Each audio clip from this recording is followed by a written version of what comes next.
In a world full of Go Wipers, all hope appeared lost. But from the scrum, one clan emerged. This is that clan, and these are our wars.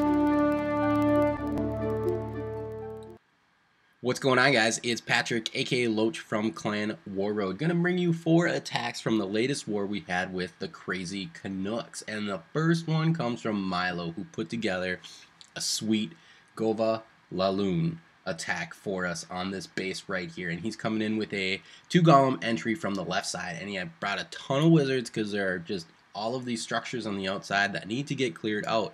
We have 9 Valks, and you don't want them running around the base.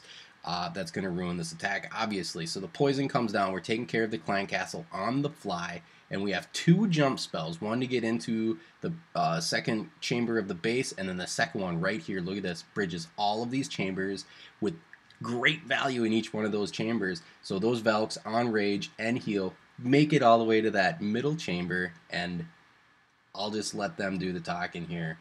1 air defense down, 2 air defense down, both heroes, Town Hall. Crazy awesome value from those Valks. Very expensive with the jumps, but I mean, he took out all of the critical buildings, and now we have a Hound coming in and balloons just kind of circling around the base, and this thing is wrecked. We're just on cleanup now, so that was a really cool attack, taking advantage of all of those centralized air defenses and heroes. That's the cool thing about Valks, man. If you can get them into the core, they're just going to wreck all of that stuff. And you put them on rage and heal, they move so quickly and they don't die.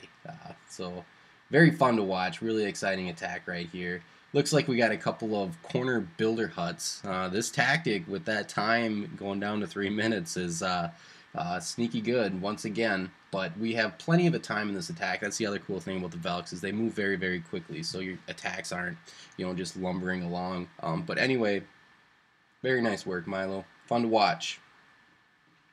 Next attack, Coach doing himself a little GoHo action on this Town Hall 9.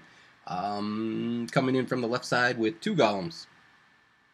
And he has a few wizards to set the funnel there.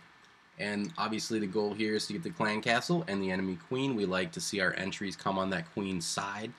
She is the one that's going to wreck the hog attacks more so than the king.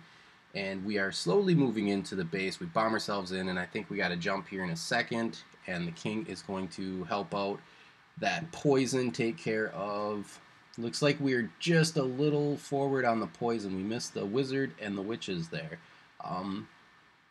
But it doesn't matter. The king uses that ability, and we take care of the clan castle.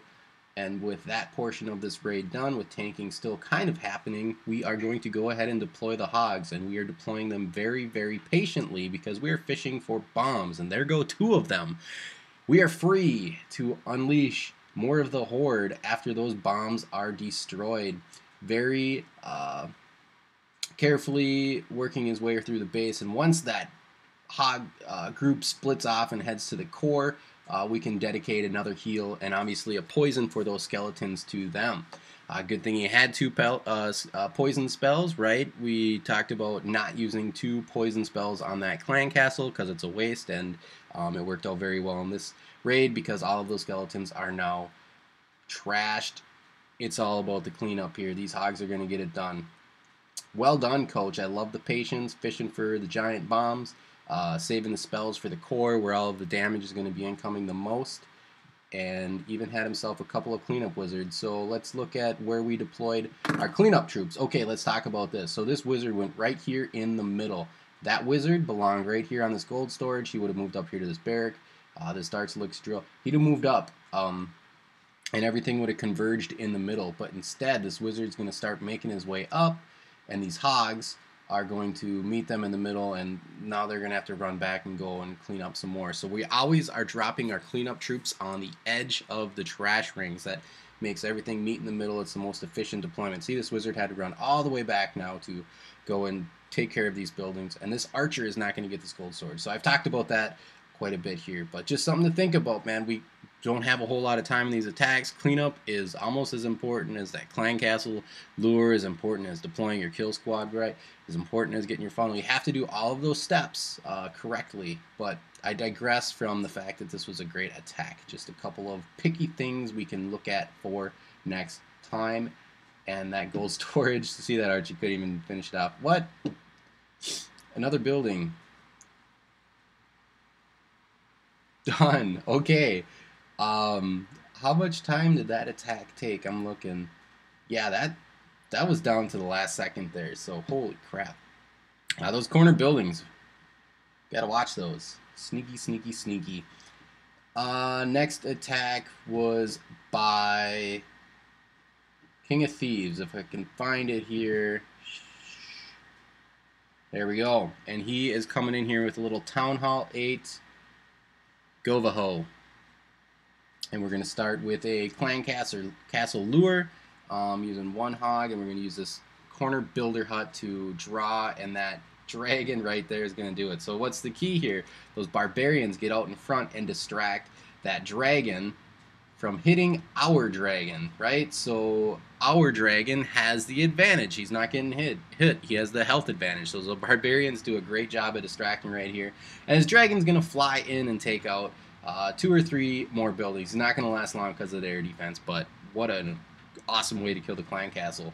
All right, right, we have our funnel set. We have a king and a golem coming in here on the left side.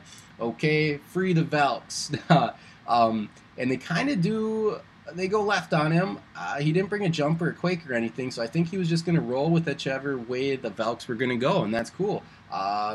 It works. They are getting in front of that king, and with wizards, I mean, we're just working our way around this base here and waiting for a good point to drop the hogs. We have 13 of them and 2 heals in the bag. We dedicate that second heal spell to the Valkyries, just keeping them up, eventually hoping that they work their way into the core, bringing the hogs from the top left. And yes, it finally does push the Valks to the center of the base. And once they are in the center, all of those giant bomb spots are going to be popped. And there goes one. King falls. Town Hall. No more spells, but we have fresh hogs all the way over this base, and we're just doing ourselves some cleanup. We had a wizard take out that corner building there, so flawless execution, just rolling with whichever way those Valks wanted to go, and hog deployment to work away around the base, taking it out. This attack at Town Hall 8, GoVaHo, I mean, holy buckets, that is just nearly unstoppable. Even when the Valkyries don't go the way you want, it seems like they can stay up long enough. I mean, if you're healing them and raging them, they stay up long enough to take care of the base. It's an overpowered attack. Let's use more of it. And then finally, we are going to go up here to Dr. D, who did what 2 Town Hall 10s could not do. He 2-starred this Town Hall 10, and he did it with a 2 golem mass Valk attack. Now here's the key he did here. These golems got dropped on these defenses out of the range of these 2 single inferno towers. Okay, he doesn't need these golems to stay up very long. He just wants time to set his funnel for these Valkyries. But you could deploy these golems in a way where they would come on the right side of this count and be in range of that inferno. So the placement of that to keep them away from those single infernos was pretty stinking good. We got a bunch of wizards on each side, and like I said, we are just setting a funnel. We got the queen coming down here. The jump is already ready and waiting, and here come some bombers, and you know what's coming next. They basically have only one way to go, and that is up and to the core. They're going to take that jump, and these single infernos just aren't going to be able to keep up with this Valkyrie action that's about to happen here.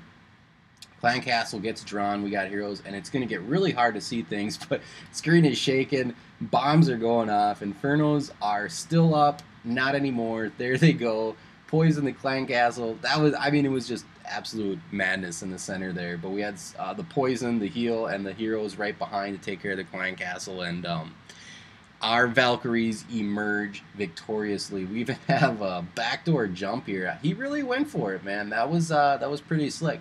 I think the point of attack he had and the nice funnel he used, and obviously the troop selection was pretty key for his 2-star. The other Town Hall 10s kind of came at it from a bad angle, trying to take out one Inferno on at a time, and it ended up their kill squad was in range of the Inferno for both of them, and you got to keep them away for those Infernos for the initial part of the attack. Just give yourself time to develop it and get the funnel set and all that good stuff. So that was a really cool attack right here. We're going to finish with, what, 64, 65? Yeah, he's got cleanup troops, and I think time is going to be the determining factor as to how much percentage we get.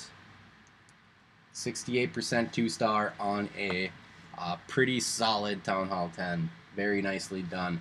Anyway, that's going to do it for the attacks in this war. We got... Where am I going here? Where am I going? Holy buckets. We got this war going on with Battle Tested here. We're going to get underway with that one tonight. Pretty even matchup. One Town Hall 11 to their one Town Hall 11. They have a couple more Town Hall 10s, but we have a couple more Town Hall 9s. Should be an interesting one. We have a good plan to take out their top. Yeah, that's all I got for this one. I hope you enjoyed those attacks. Once again, Valkyries are the star. And I'm sure they'll be the star for next time, too. Take care, guys. Broken dragon got a week.